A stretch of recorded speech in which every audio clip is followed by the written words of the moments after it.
wife. Baranski. I don't think she Baranski. was wearing a who knows. Maybe you're right. Or it was little, but I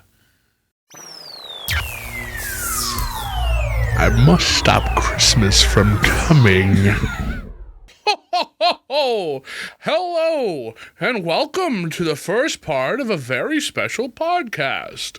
I am your host, Cheese Film, and joined with me, of course, is the dastardly Hecubus. noise. That's Oh, right. it didn't cut to me. I was just sitting here like a dope, and then I did that. We are short one Randy official. He's up in the mountains of Saint Who, protecting his sacred Who hash from those gremlins. He's who only live got low one below. can left. He's only got the one. But this will be our Christmas little season. We'll be doing this. I think 2 more episodes for the Christmas season. We've decorated accordingly. And so welcome. This episode is very special because I think this will be a good dichotomy between the two of us in terms of That's why I stopped talking about upstairs. like what it is. We're talking about the infamous, was it 2006? 2000 classic blunder that is How the Grinch Stole Christmas. We say that, and it wasn't critically accepted, but it made $300 million on a $100 million budget. Yeah, financially speaking, it was a smash hit. And it's on TV. It's a classic. I mean, what do you call it?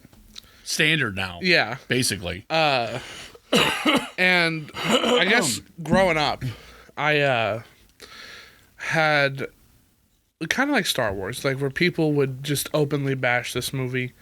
This movie was... You mean prequels? Yeah, the prequels. They opened bash. And like I was in a minority of people who liked this movie. I thought it was fun and silly, and it's Jim Carrey. I think a lot of kids liked it. Yeah, well, come to find out, a lot of kids my age like it because I grew up with it, and it's their Grinch. But I had to tell like my friend group that this is not a well-liked movie. Yeah, right. And I believe The Cat in the Hat, which came out after this. Yes, it did. This was the first Dr. Seuss live-action remake. Of 2. I think there's only the 2. Well, and then the Horton Hears a Who, which is kind of a 3D cartoon. Right. The all animated that stuff, stuff. the Lorax, all that stuff. This was the first one. The first one feature length. Yeah, right. Because that was released in theaters and all that jazz. Dr. Seuss had cartoon shorts, like the Lorax discs, the Cat in the Hat. They all had. Yeah, they're so good. Shorts, yeah, and they're great. And love them. I'm never gonna say that this is the better version of that or whatever, right. Because it's like Charlie Brown, like it's timeless, it's untouchable. It is the book, right? Basically through and through, and it's Boris Karloff. Boris Karloff was the narrator and sang the song. Yeah, and I don't know if he sang the song. He sang the song because a guy who voiced Tony the Tiger for the Frosted Flakes cereal. Yeah, I know what you're talking about. I think he's the one who actually sang the song. Really? I think. Because I know he was attached to it too. Oh no. But we're not easy in the comments. Oh no. I'm pretty sure that he's the guy who sang it. But well, you know what? I'll tell you this. I had a CD version that had the song on it and all the words and everything. I got it for free. And it was Boris Karloff doing it. Interesting. Yeah. Well, I think Jim Carrey sings it in this movie. He definitely does in this one. And it had both of them on it. I think Jim Carrey can sing. Like he's got a pretty good. And did you ever see The Cable Guy? Yeah. He sings it. What's on Somebody to Love in that song, and he does a great job. He does do a good job. I've seen him do a cover of "I'm the Walrus." I don't know what it was for, but like he's singing I've heard it. of that too. Yeah. And it's really good. He's saying "creep," and it's really good. Like he can sing. He's sing, pretty versatile. But yeah, so I had to tell people that when people think of the Grinch, it's usually not this movie. It's a cartoon. But it is for my age range. So having it become more popular in the zeitgeist is really cool to see. Like the Universal Park, I think they have this Grinch as a Grinch you can meet and all that stuff. Like they use it now. Like love it or hate it, like it's what the it is. Definitive live action Grinch. Nobody's touched it since except that one horror Mean One movie that. Oh yeah. I was looking up something else, and that Mickey Mouse one came up. The Steamboat Yeah, Willie. but the Grinch one, I'm like, I don't remember the Grinch being a horror movie. I have the steelbook of it. And on Blu-ray. Yeah. Is it 4K with commentaries? I almost suggested us do that one, but I'm like, well, I know this is going to be almost unwatchable. Have you seen the trailer for it? No. I happened to see a picture. I'm like, I don't remember. Oh, so you've got no idea. Nope. Well, it's not good in all the worst ways. Right. Like it's basically a meme movie. Yeah, you know, I gotcha. like it's just to make a quick buck. But this I grew up liking this movie, and I rewatch it basically every year because family loves it, so we watch it every year. And I have come to the realization that while the original story is trying to tell you that like Christmas isn't about the presents, right? You can steal Christmas, but it's all about being together. You can't steal Christmas. Right. It's the spirit is in our hearts and all that sappy. Yeah, all that crap. Yeah. Bah humbug stuff, so like I get like and that's why that hasn't gone away, but like I think what people don't like about this is the right in your face message that this movie's telling. And I think they just don't like being the bad guy because this movie's calling you the bad guy. Right. Gotcha. You've ruined Christmas. Right. All this With commercialism, all the capitalistic, predatory things that companies do about it. Like even like, oh, for a limited time, everything's 99% off. You can't have it without it. Right. All that Which has gotten a lot better. Like the Black Friday stuff has gotten a lot better. But like right after Halloween, they were putting up Christmas stuff. Like I was in a store and it wasn't on display yet. The workers were getting ready to put it out. Yeah. But come on, man, let Halloween breathe. Then let Thanksgiving have its day. And then Christmas has a whole month. It's the 25th. It's the end of the month. And like I thought that was kind of a new thing because growing up, I mean, we had Thanksgiving, we had Black Friday. We didn't jump to Christmas, so I thought that was a relatively new problem. But rewatching Charlie Brown's Thanksgiving from the 70s, early 70s, late 60s. It was either the late 60s or early 70s. Yeah. They mentioned in there, like, it's almost like this holiday doesn't exist anymore. They keep pushing Christmas up. And I'm like, oh, okay, so this has been like an issue. Well, Linus really shines in the Charlie Brown Christmas special. He gives that speech. Yeah. So I think that this movie is a little bit more relevant than the original one. I can see what you're saying. Like, in terms of messaging. I can go there, yeah. Because I don't think it's trying to replace that one, but it's updating. I don't think it was either. Ever the intent was to replace that one. I don't think it was supposed to. Right. But a lot of people act like it is. Yeah. And that's you doing it. That's weird your part, Yeah, I don't like it's definitely its own beast. Like there is things that are clearly parallels. Like the dialogue starts being 1-to-1 because it's from the book. And it's narrated by a famous guy who played a monster. Because Anthony Hopkins does it in this one. Frankenstein? Was Anthony Hopkins ever in Frankenstein? What's his name? Hannibal Lecter is a monster. No, I know, but I think he was in the Wolfman. He was in Dracula. He was in the Wolfman and Dracula, but I don't think he was in Frankenstein. Because that would have been even cooler. It would have been a lot cooler. That would have been somebody being intentional about it. Yeah, really. But Anthony Hopkins as the narrator. Yeah, he does also a great works job. really well. Yeah, he's awesome. Him and Morgan Freeman and Boris Karloff do great narrations. Yeah. And Peter Coyote. He narrates everything. I don't think I'm familiar with his voice. You are.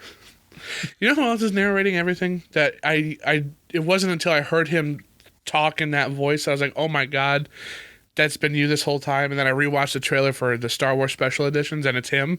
It's Jim Cummings. Jim Cummings is a Disney.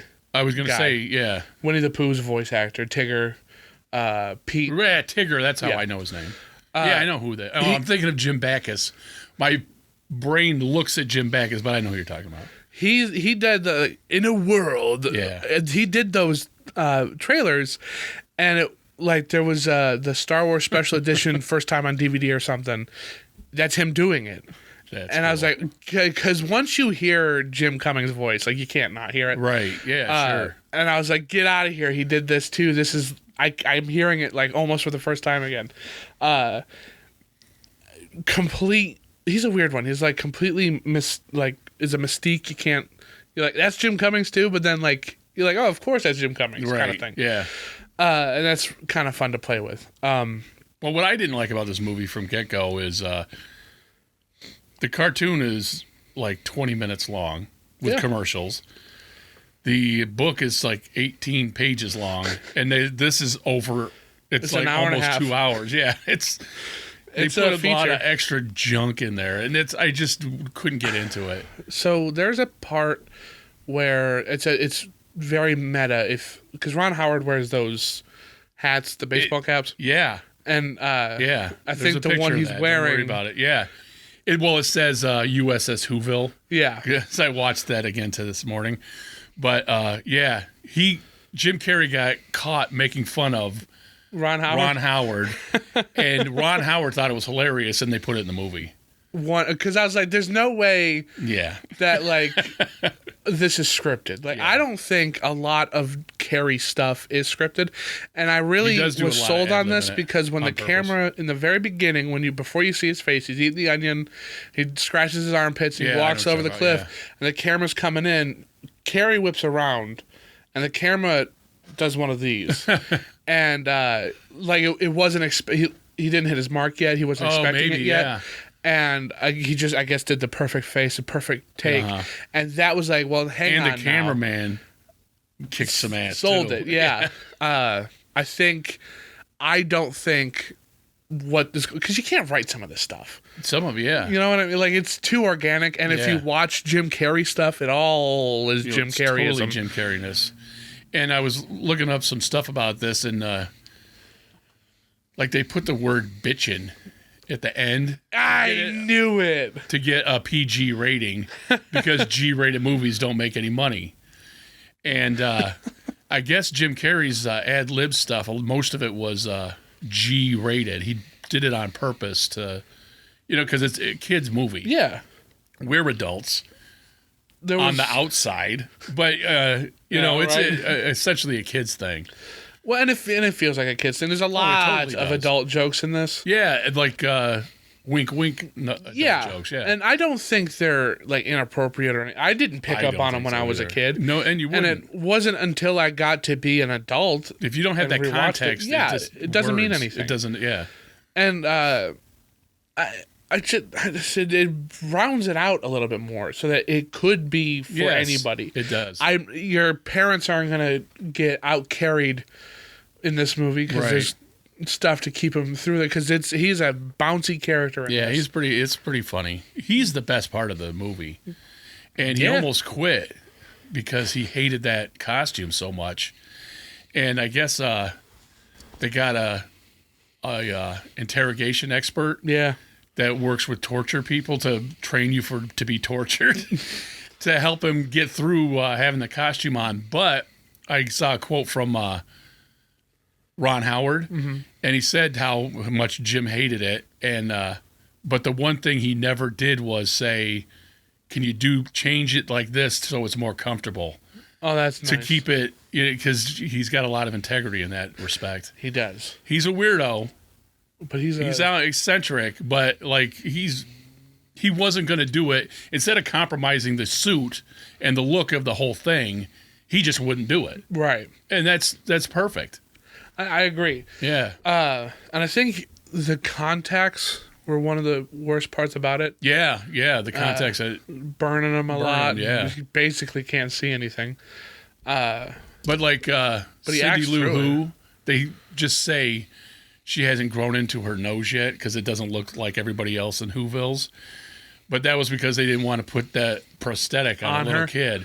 But the kid did have a problem with the teeth because the glue tasted like crap. And she would eat. Instead of having them reapply the glue, she just left them in. Which is a kid thing. It's okay. I'm good. Yeah. You know, I don't want to taste that again. The mayor's girlfriend / wife, Baranski. I don't Christina think she Baranski. was wearing a who knows. I don't. Maybe you're right. Or it was little, but it didn't look like she was. I was purposely looking for it on the kid.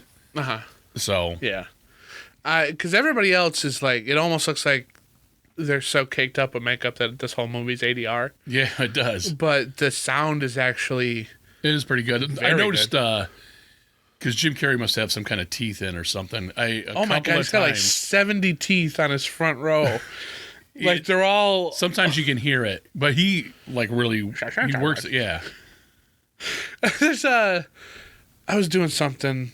It was on, and I was doing something, and like because he's got a Grinch voice. Yeah. But then sometimes he'll stop doing it, and I can't not just hear Jim Carrey, which pulls you a little bit, and then you're looking at the Grinch talking with Jim Carrey's voice, and you're like, ooh. And you're like, freaky. You can't see Jim Carrey though. At all. The mannerisms you can. Yeah. But his face, it does. Which is good. Did you watch any of the promotion stuff for the Sonic the Hedgehog movie? No. Because he's Eggman, and he tells a story where like parents will see him and they'll be like, that's the Grinch, and his face, I'll put it on here, his face will mold to what the Grinch's face looks like, and they're like, oh, I thought it was makeup. Like that's how that stuff comes through. But I was looking, I'm like trying to see Jim Carrey, and Jim Carrey straight plain and I could. He's the Grinch, man. It is, and you get lost in the effect, and he sells it really well. He does. Because there's movies you'll watch and be like, okay, he's working against the suit he's in. Right. He doesn't do that in this. Nope. It's very natural, and like he's got to pick stuff up like this, but it looks like his fingers. Yeah, you know what I mean. But it's just hair. Well, and I like how he has like this kind of hand when he's picking everything up. Like how the book when he's doing, it's all exaggerated like that. And I think the art design in this movie really really I was really looking at some of the details. Like first of all, when they're coming down the hill, that looked great. Yeah, it did. Some of it looked like there was real people on a sled going down a hill. But like the tops of trees, can you see the top? No, you can't see the top. But they had the curly Q things on them. Yeah. Oh, and yeah. You can't see the set. You can see a little bit. Man. Yeah, we got a tree over here. That's what that flashing light is. But yeah, like the trees curl, the mountain curls too. Yeah, the mountain curl, just like in the book. Like they use that as their set design guide. When he pulls the thing over and looks at his own heart, and it's like there's a joke. It's down one hilarious size. Down one size, and this time he looks right at the camera, and this time I'm going to keep it off. Yeah, kids don't know what that is. No, they don't, and it's kind of when you're a kid, it's silly, goofy that he's talking right to you, kind of thing. He breaks the fourth wall a lot. Oh yeah, and it works. It does. It almost kind of feels like old Grinch is telling the story. Yeah, right. In a way. Yeah. Because it's but that's the thing he pulls over, because at the end of the cartoon it comes out.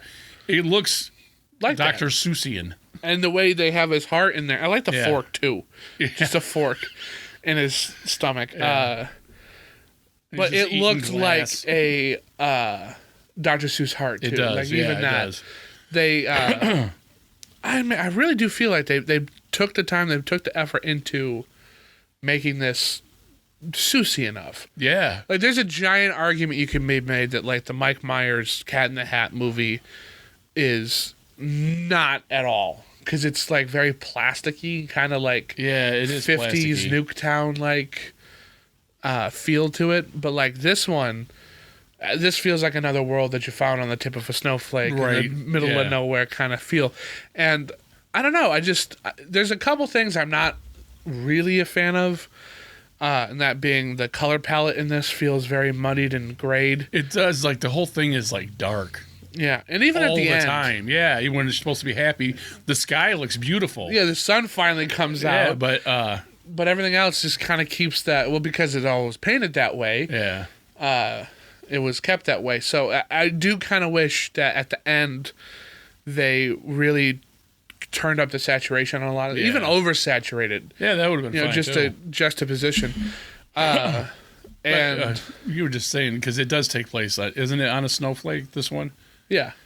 What existential thoughts these are. Like, and then, like, our whole world could be on the dust mite that a elephant thing is carrying around. Yeah, and I do kind of like that, though. Yeah.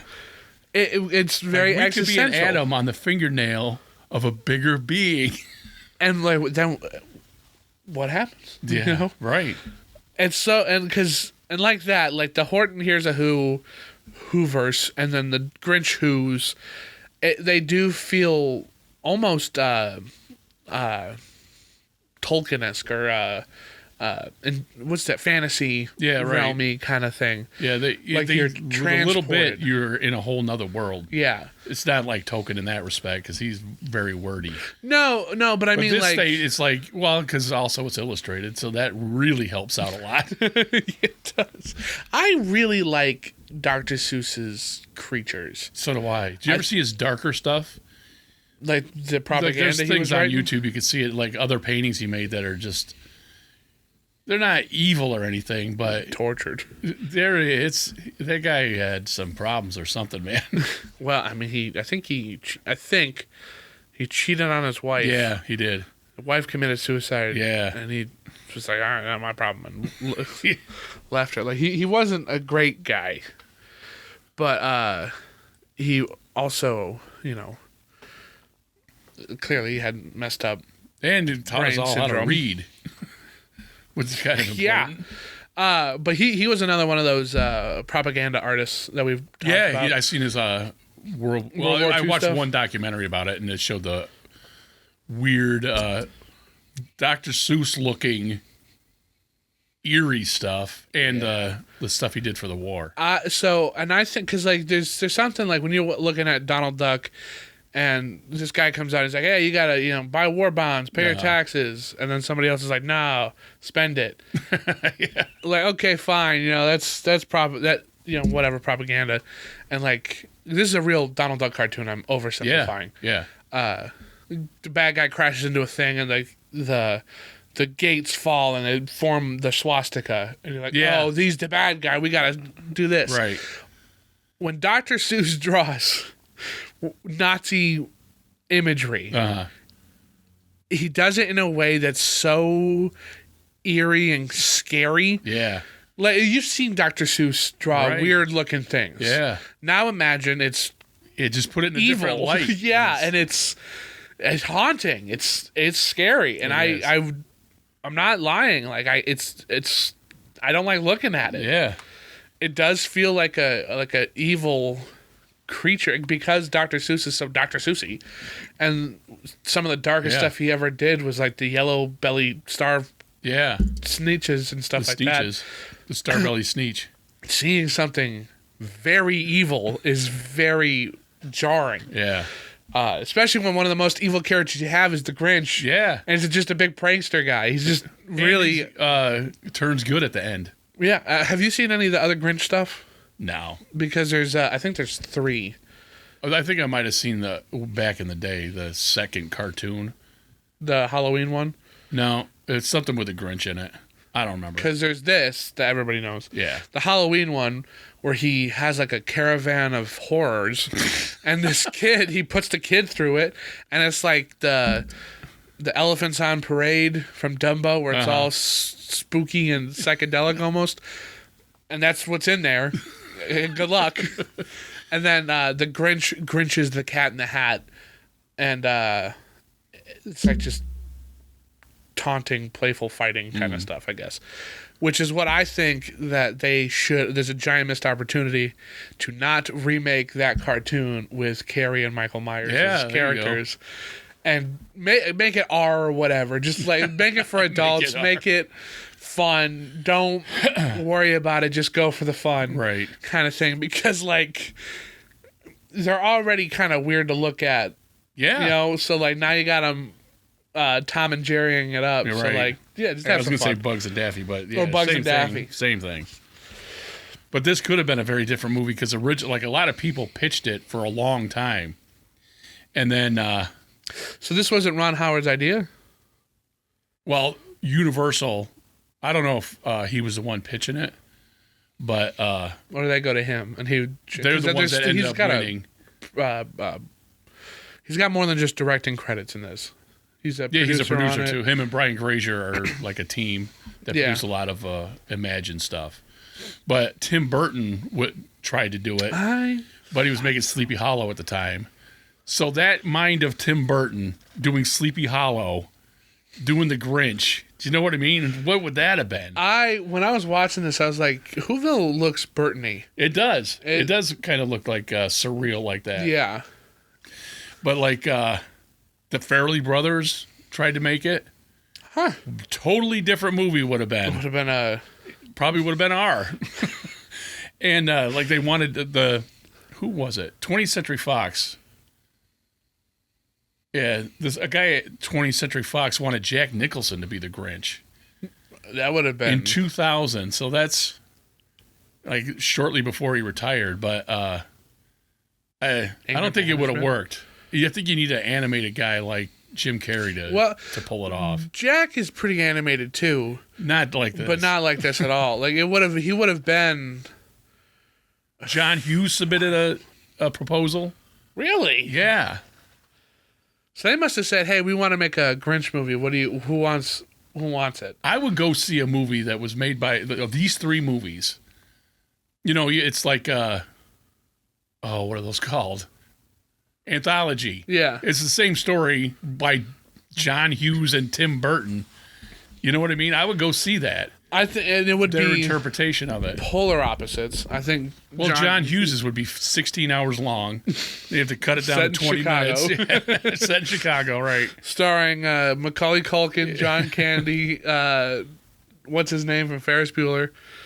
But I think Tim Burton would have done a pretty good job with this. I think this would have been. Really. I was just thinking because Sleepy Hollow is so dark and so. And if he's already in that mindset, it could have been a really different. The Grinch would have been scary looking, right? Like or completely like stop motioned. Yeah, that'd have been cool too. Like it would have been the only creature in Whoville that stopped motion. Yeah, that could be. And cool. That's why he's so different. It's a creature like that. Yeah, and like because I came from a time where this is what it is. Darth Vader's just Darth Vader. Yeah. I don't need the Grinch's backstory, and all that kind of stuff. And like, especially back in 2000, I was like, forget about it. I don't want an origin story of everything because everything has an origin story. Well, everything has an origin. It does. And you know what? We do too. You guys don't know it. It's funny that you bring that up because Illumination has a Grinch movie that apparently people just love. I think it's just called The Grinch, isn't it? Yeah. I find it to be the complete opposite of what the story is. Really? Yeah, I don't really care for it, and I think it misses the message, and it's almost a remake of this movie. Yeah. Like That's not cool. Almost completely remade this movie. Although this is a remake of a 20-minute cartoon. Yeah, but this one explores and adds a whole bunch of stuff. Oh, tons of stuff. That one takes everything that this introduces and just does it again. That's not cool. And no, I don't. Crappy. It's not, and it doesn't feel original. It feels like a worse version of this. And like Cindy Lou in this, because she was 12 months old in the book. Yeah, she's like an infant. Kid, yeah, and then in this, she's trying to find the real meaning of Christmas. It doesn't feel magical anymore, and she's in the Illumination one, she's like a preteen who's trying to help out her single mother, and is a skater girl, and all this kind of like it's overplayed stuff. I don't want to see that. even though I'd like to hate it. I'd like to hate watch it. I just now it's too much. Well, and it doesn't have any depth to it either. Like that's the worst part about it. Because like Despicable Me, that's that first. I one like with, the Despicable Me movies. Those guys got fun. lots of depth in it. And isn't Brad Pitt play a superhero guy in it? Is that one? I don't think so. You're thinking of Megamind. Megamind, and that's a completely lots different. Of depth. That's completely different. Yeah, that's DreamWorks, and they're competing with Disney. But Gru, that's that guy's name. Voiced by Steve Carell. Got a lot of, I mean, he does. Do it. And like the Grinch is voiced by Benedict Cumberbatch. Oh, really? I can go for that too. But this Grinch, he's pathetic. You don't. Yeah. You don't care. And also, I don't like in the book / cartoon, the Grinch is just a bad person. That's all. He's a jerk. Not circumstances led to him being a bad person, so you can feel sorry for him. I don't like that because some people are just bad, and I don't care what your childhood was like. You're bad. Yeah. Now. But like Cruella de Vil in the movie. That, I don't. I don't always like it, but if it's something like or like Cruella de Vil, where that's the point you're giving her an origin story. Yeah. Like that, she's still a messed up person. Like I love how she's trying to make it is. It is her fault. She cuts up dogs. It makes. She's going to when she's old in a cartoon, but she don't do it in that movie, does she? I think she does. I don't know. She has a Dalmatian coat. I only heard about it from people I trust, and I'm like that. I don't care. I didn't care anyway, but I care less. There's a part where. Like the queen lady or whoever the in charge person is, has a set of Dalmatians. I think she makes a coat out of those Dalmatians. I think. How about that? That's the villain of that movie, 101 Dalmatians. Is that evil a person that's like, oh, look at those dogs. I can make a coat out of those baby dogs. Yeah. Infant dog. They are brand new dogs.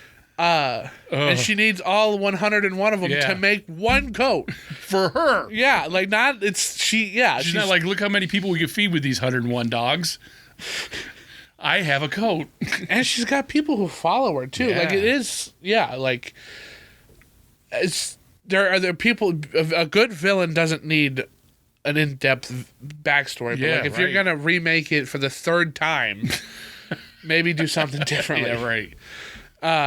Because I think, isn't at the beginning of this, you're supposed to feel bad for the Grinch because he loves that one girl and all that. But he's still a jerk kid. Because when they're floating down, isn't it the Grinch that pushes another one out of the way? It does, and laughs. Yeah. As he does it, lands at the house of the ladies, and then like eats the plate, the Santa plate, right. And then he's drawing Christmas, and Santa's getting blown up by missiles. He's a jerk kid. As a kid. Right. He has a crush on a girl, and then the bullies are cruel to him. Yeah. And he goes and lives in isolation. I think the problem now is that everything's trying to do that, but back in 2000, this wasn't... Yeah, it was new then. Yeah. Like, everybody having a backstory wasn't nearly as common. No. Like, it wasn't the... No. I think it might have been Disney's... Darth Vader's the backstory and the Grinch's. And I can't think of another one. Not another big one like that. No. Because like we're about to usher in like Lord of the Rings, Harry Potter, and Pirates of the Caribbean. Like they didn't. Yeah, there was no room for origin stories, Because those are their origins. I don't know if the Disney 101 Dalmatians has Cruella's tragic backstory in them, or if they just left her. The cartoon? No, the remake that came out around this time. Oh, right, because that other one is just called Cruella or DeVille or something, right? The new one is just called Cruella. With what's her name? Who's a great actress. Yeah, and the movie Emma Stone. The movie's fine. Is it? Like it does. Like it stands on its own, I think, and it's not. I mean, here's the other thing is that these movies are starting. I liked, and this is controversial. I really liked the Beauty and the Beast live action remake. Uh-huh. I think it added a lot of really cool, interesting things that weren't in the original one and didn't necessarily have to be in it, but I enjoyed them. Uh-huh. and then they just kind of really drop off. You know, like there is no point in watching these anymore. Right. Because they're not adding anything new. Yeah. They're just redoing it. Yeah. And for the most part, not doing it well. And that's what sucks. It does suck. Because you're not remaking The Great Mouse Detective. Right. You're remaking The Lion King. Yeah. Which is not going anywhere. It's not touchable. I remember when that came out and you were like, this is so terrible. And then we're like, we got to watch this because you said it was so bad. And you were talking about the effects and we're like, this is amazing. We couldn't take, what are you talking about? I stand by this. The best way to watch the live action Lion King is to put it on mute and to play the soundtrack. Yeah. Because the animals look like animals. There's no emotion you can get from them. Yeah, they are. But all that music, like you know the story already, so letting the music play over what's basically a documentary. It's way better, and I've done it. I've watched the whole movie just with and I played track. I know because I know this movie well enough. So when the music happens, but like it when works. They do try to do things like when the Hakuna Matata and they're walking across the stick, the log. It does look really cool on the cartoon. It does, but I don't know. Well, there's so much you can. You know, the best way to watch The Lion King is the cartoon. Just watch the cartoon. It is, and like I shouldn't even say cartoon because when you say cartoon, you think of kids stuff, and it's an animated feature. I'm okay with a cartoon. It's a cartoon. Yeah, I don't mind. But it is an animated feature. It's animated, and I believe it wasn't until Beauty and the Beast. They started using computer stuff? No, that animation was taken seriously. I think it might have been... in the Oscars. Yeah, I think you're right. Well, I think a song in The Little Mermaid might have too. But that's not the animation part, yeah. Yeah. This got I think it might have won. I didn't put it in here, but like Jim Carrey got Golden Globe nominations for his performance. And I'm pretty sure the makeup people got an Academy Award for this. But, like, set design was nominated, didn't get it. I don't know what did, but... over this? Yeah. This is a great set design. They pull out all the stops for this. Yeah. And there's a hydrant, a green fire hydrant in the Grinch's place. That's... What's the dog's name? It's his Max. bathroom. Yeah. You know what I mean? Max, yeah. But like the thing tied to his head, all that stuff is great. There's a lot of detail. Yeah, in this. I love the and detail in it. It's like the Grinch clearly built all of this stuff. He must have. He doesn't have friends to help him. There's a part when he's coming down his like makeshift elevator, where he's like, these were factory defects. Yeah.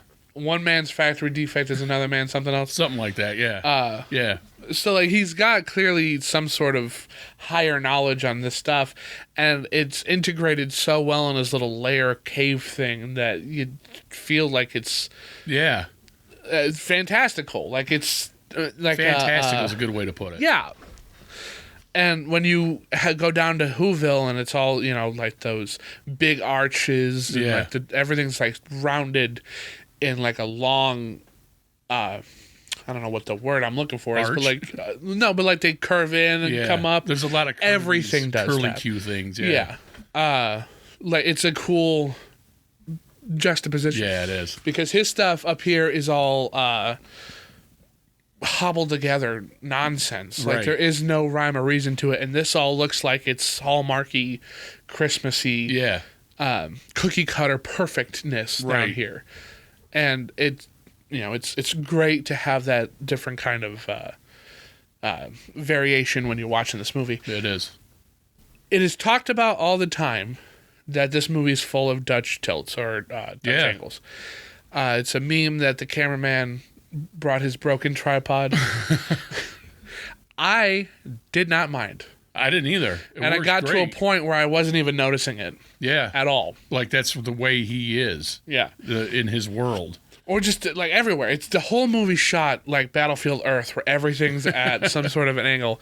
And unlike that one, I just get lost in it. Everything's so particular that like because the camera is tilted a little bit, I'm not focused on it. I don't care. It's not taking me out of it. Yeah. It's fun to bring up every now and again when people are sucked into it. Be like, the camera's tilted.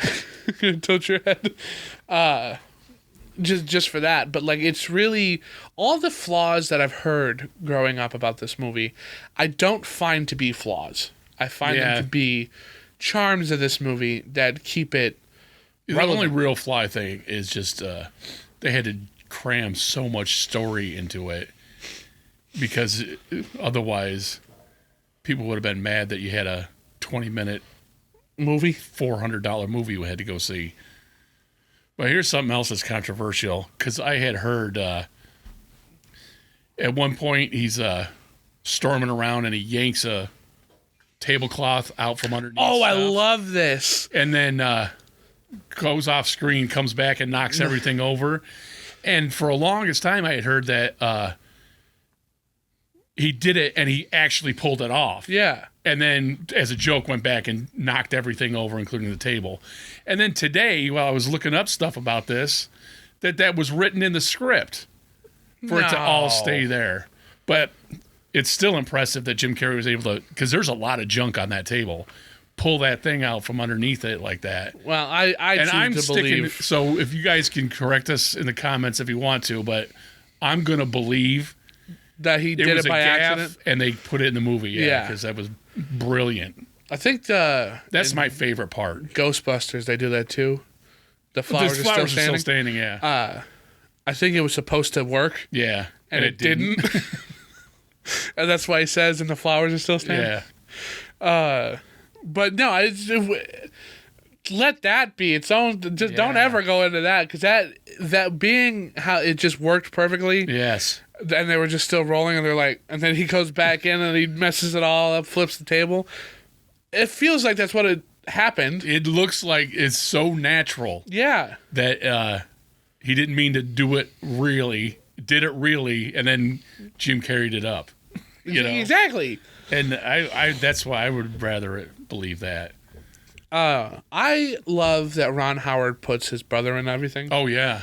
And I think this is one of the few times I think Ron Howard's brother gets lost. Yeah, I don't remember seeing him. He's the mayor's usually right-hand dude there. Yeah, I just... But yeah, you notice Ron Howard's brother. He all the time, yeah. Wayne. Right? You look for him, yeah. And because of the makeup and the wig he's wearing, he's completely lost. Yeah. I very... So Ron Howard's brother's in it, obviously, and somebody else from his family's in it too. Oh, his daughter, Bryce Dallas Howard? Yeah, she's in it too. Bo-Katan? Also, Cindy Lou Who, her sister's in it too. Oh, that's neat. Yeah, it is. And I can totally see them. People like, we're going to make a Christmas classic for kids, so I'm going to have my kids. Yeah, so there you are, Well, and then they could do it to their kids, and that'd be cool. Cindy Lou Who, the actress, I can't remember her name. She grew up to be a rock star girl. Like, she's in a band. See, I saw a picture of her when she's older. I'm like, is she in a metal band? Yeah. Okay. And for the first time since this movie, I think this year she's going to perform the "Where Are You" Christmas song. Oh, really? Yeah. I think this movie, well, if you said it came out in 2000, it's... 2000, yeah. This is the 25th anniversary. When did it come out in the year 2000? November of 2000. Perfect time for that. Yeah. I don't have her name. No, that's a screenplay. No. It's right on the tip of my tongue, too. But I'll find that song originally was by Mariah Carey. Huh. And she was going out with a guy from, I think it was Sony. And they were on the outs. I think they might have been married. So that's her version has never been released. She recorded and everything. But it's Faith Hill's version that got released. Cindy Lou Who is Taylor Momsen. Yes, that's it. Who would she sing for? I might have just watched her last night on accident.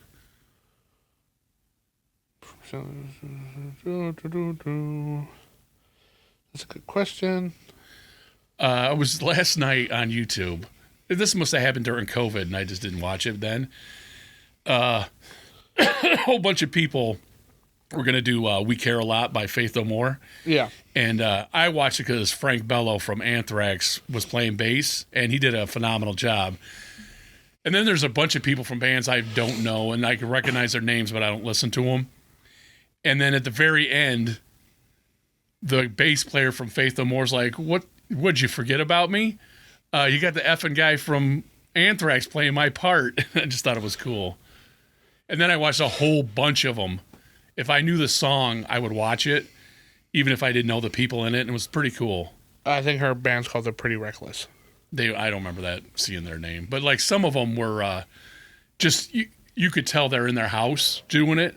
And then like, you was usually the singer would be kind of doing a video, because one of them was a woman, and she had two different styles. She was singing in a big chair, or this has nothing to do with the Grinch, because I didn't see that woman. But one of them, this guy, he was out in the forest, and this is heavy metal music, so he's got a cape on with a hood and all that, and he's singing it, blah, blah, blah, taking it seriously, because they're not taking themselves too seriously. Mm-hmm. But he has a little dog barking at him the whole time, and then they focus in on that. It was hilarious, because he's not, obviously he's trying to be some kind of fantasy person out in the woods with his cape and stuff on, and this dog that's got a sweater on is barking at him. It's just a riot. I think there was a couple more things I wanted to talk about with this movie. What was, when you first saw this, when it came out, what was your first reaction to it? I was first like, wow, they really tried to make him look like everything looked like the book. And, okay. And then Jim Carrey beyond me, like, and it's so animated and funny and stuff. And then, but the rest of it, I just didn't care. So mostly I just didn't care. Has your thoughts on this changed at all? Yeah, I got into it a lot more this time. A little more? Yeah, if you don't think you're going to watch it twice. Or like it, watch it twice. But you should definitely play the cartoon. Yeah. And then play the movie. You know, like they used to do that. They used to play cartoons. I used to go see movies with cartoons and then the movie.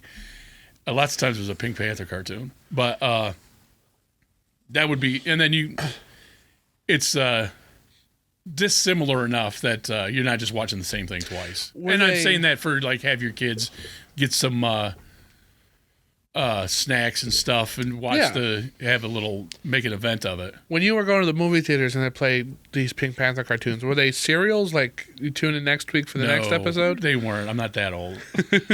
Because I don't know, I'm sure have seen THX 1138. Yeah. I have the Blu-ray of it, and I was watching it for the first time.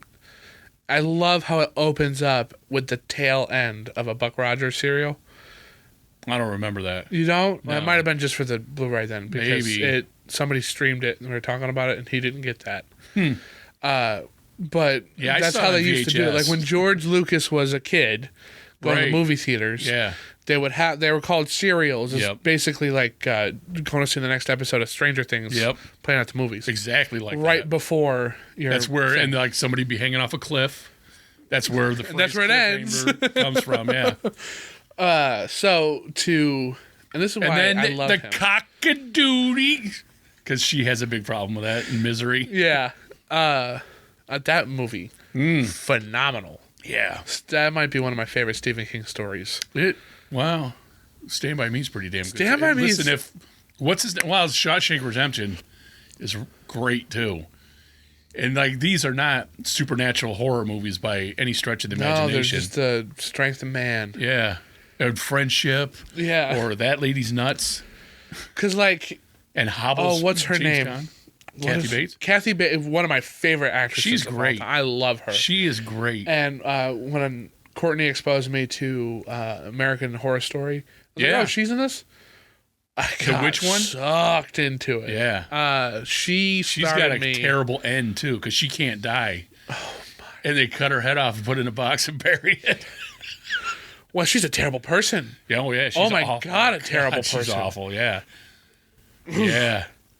But yeah. And she plays it great. She is phenomenal. She's a great actress. Listen, way back in the day, some of you might know this, there was a TV show called Matlock, and they remade it. It had Andy Griffith in it. Mm-hmm.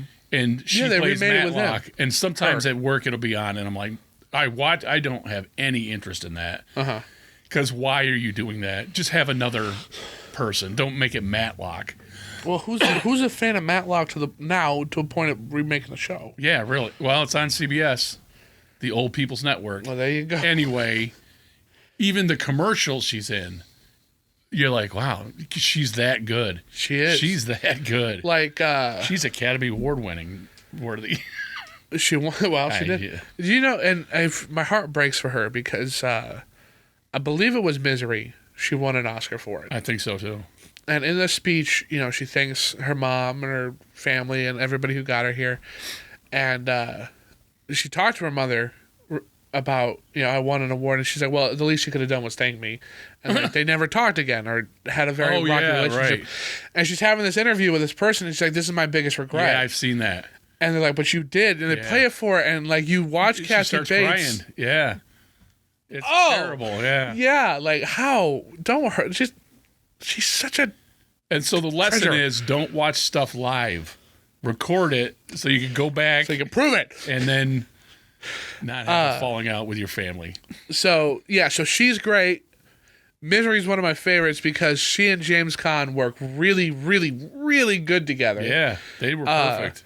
And how she goes from somebody who you're like, yeah, she's just taking care of him. Yeah. You know, like. And you don't know, you know, because this is a Stephen King story, that there's something going on first. Yeah. And you're like, okay, so what is this? And then you're like, oh, she's nuts. She's nuts. And then, like, the scene happens, and your stomach drops, you want to throw up. Yeah. And they do it twice. Oh, my God. Yeah. Yeah. God almighty. That's so terrible. Oh. Every single time we see it, you're like, oh, my God. And you know it's coming. You do, and the sound. Oh, yeah. How do we get here? Because I'm walking back now. All right, so that was my first impression of it. Yeah. So yeah, and when I was a kid, this is one of the ones I think last week we were talking to Randy about secret DVD menu. Yeah. Things. This Easter is eggs. one of the ones that had them. Oh, good. And I think you go through one of the tunnels to the bonus features, and then like somewhere over here, you click on it, and it's a game, like a Grinch trivia game about the movie. And this is one of the first ones I distinctly remember the menus for. Right. Because they were animated fun menus. Which man, their menus are so great. They really stopped doing that too. They were great.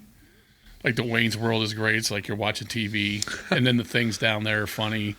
The Spinal Tap one. They used to have great menus. You know what else I noticed too? That I don't know who was doing this, whose idea this was, but both Planet of the Apes and the Pirates of the Caribbean movies that I have on Blu-ray, you put like Curse of Black Pearl in there, and it's like you're on the ride, and you get to this Jolly Roger, and he's like, it's a tale of pirates and all this. Like he's kind of telling you what's going to happen. And I do it for each of the movies. And then the Planet of the Apes, and it's like a CG guy. Right. And the Planet of the Apes is the CG storyteller from one of the last Planet of the Apes movies. Reading, and from the book of this. And this, that's awesome. Like going through what this movie's about to be. That's great. And that's such a cool idea. Yeah, it is. A great idea. I love that. Yeah. And I kind of wish they would do more stuff like that. It'd be more interactive, but they also have to sell more physical things. Ain't gonna happen. Well, it might. I don't. It might. It might not. I think we're right on that precipice. You should not count on it happening. We got a Life 360 beep. I wonder if that's Randy Official. Oh. That's what that beep was. Randy Official is prior obligations. Yeah. He's saving the world. He is. One house at a time. But yeah, overall, I would give this movie a recommendation because of the new age classic it feels like it is. Like this is a movie kind of similar to like It's a Wonderful Life for like the past generation. Yeah, right. Where they watch it, or Miracle on 32nd Street, something like that. Street, yep. So like me and my kids, this would be our Miracle on 34th Street. And it's kind of interesting to see that change because like Jimmy Stewart's in that, and what? It's a Wonderful Life. Yeah, A Wonderful Life, and he was the guy. Yeah. Of this era, and what's one of the if you're not a Hitchcock fan, that's probably what you know him from. Yeah, right.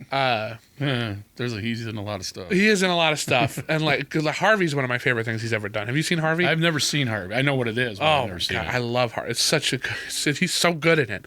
But like Jim Carrey is basically kind of the same thing. Yeah, right. And this being the next page, I think fits really well. I think it's a good passing. If you're gonna watch it. A Grinch Christmas thing, make it this one. Yeah. With the cartoon. There is nothing, it's 20 minutes. It's the same thing. And you get a different feeling inside you when you watch it. Yeah, too. it's totally different.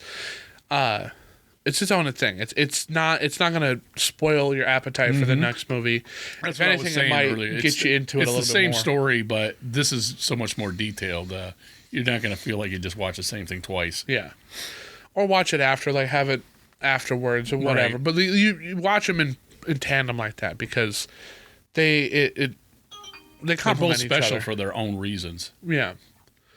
But that's really all I've got to talk about for this episode.